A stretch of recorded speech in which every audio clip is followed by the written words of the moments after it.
sirri ne na buga kuɗi. Dan uwa ga sirri da zan bada na buga kuɗi. Sha yanzu magani yanzu wallahi sai dai in baka yi ba za ka buga kuɗinka da kanka. Ba sai ka kai ma wani kuɗi ya buga ma kuɗi ba. Duk talaucin da ta addabe ka, dan uwa ka buga wannan sirrin. Wallahi sai ka buga kuɗinka da kanka. Da izinin Ubangiji. Dan uwa yanda ake yin wannan sirri, za ka buga alula, ka zo kai nafila raka'a biyu Fatiha ijaja Fatiha alamin shara, za ka buga shi. Idan kai idar, to dan uwa sai kai basmala kafa 900.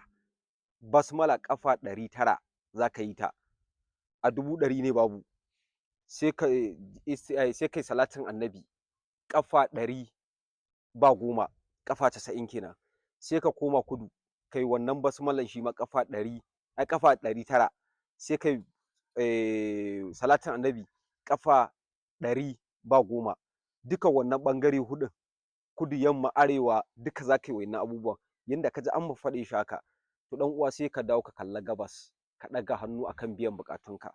Wallahi billahi lazi ko da wani lokaci kai, ka bada jinkirin awa 1 awa 2, da izinin Ubangiji sai bukatanka ta biya. In ka ji daɗi kai lakin kai sharing don al'umma su amfana. Assalamu alaikum wa rahmatullah.